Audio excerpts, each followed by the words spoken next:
बरसेगा सावन बरसेगा सावन झूम झूम के दो दिल ऐसे मिलेंगे। বনলতা সেন পৃথিবীর সর্বকালের সর্বশ্রেষ্ঠ প্রেমের কবিতা। আমরা ধরেই নিয়েছি বনলতা সেন কোনো এক বাস্তবের রক্তমাংসের নারী বা কবি জীবনানন্দ দাশের কল্পিত কোনো মানবী চরিত্র। আমার কিন্তু ঠিক একটু অন্যরকম মনে হয়েছে। জীবনানন্দ দাশের আরও অনেক কবিতা পড়তে পড়তে আমার যে জীবনবোধ সেটা আমি তোমাদের সাথে শেয়ার করছি। আমাকে প্লিজ কমেন্ট করো, ভুল বা ঠিক যাই মনে হয়। খাওয়ার পর রাধা আর রাধার পর খাওয়া, জীবন যেন এক চাকাতেই বাঁধা।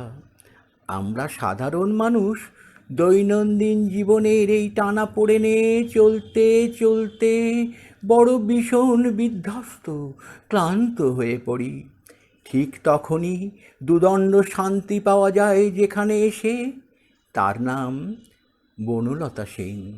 সব মানুষ কোথাও একটা আশ্রয় খুঁজে বেড়ায় সারা জীবন ধরে, তার নিজস্ব একান্ত আশ্রয়স্থল। সেই আশ্রয়স্থল হলো বনলতা সেন। তাই বনলতা সেন কোনো নির্দিষ্ট মানবী নয়, কোনো প্রেমিক নয়, কোনো প্রেমিকা নয়।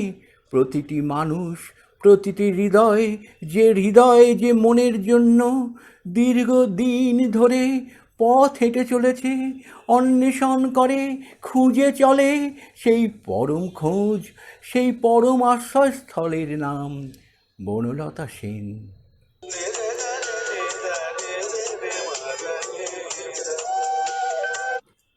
হাজার বছর ধরেই আমি পথ হাঁটিতেছি পৃথিবীর পথে। সিংহল সমুদ্র থেকে নিশীথের অন্ধকারে মালয় সাগরে অনেক ঘুরেছি আমি। বিম্বিসার অশোকের ধূসর জগতে সেখানে ছিলাম আমি।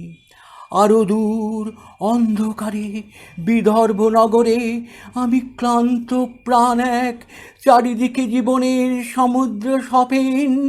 আমারই দুদণ্ড শান্তি দিয়েছিল নাটোরের বনলতা সেন। চুল তার কবেকার অন্ধকার বিদিশার নিশা, মুখ তার সাবস্তির কারুকার্য। অতি দূর সমুদ্রের পর হাল ভেঙে যে নাবিক হারায়েছে দিশা। সবুজ ঘাসের দেশ যখন সে চোখে দেখে দারুচিনি দ্বীপের ভিতর, তেমনই দেখেছি তারে অন্ধকারে। বলেছে সে, এতদিন কোথায় ছিলেন? পাখির নিড়ির মতো চোখ তুলে নাটোরের বনলতা সেন। সমস্ত দিনের শেষে শিশিরে শব্দের মতো সন্ধ্যা আসে, ডানার রোদ্দুর মুছে ফেলেছিল। পৃথিবীর সব রং নিভে গেলে পাণ্ডুলিপি করে আয়োজন।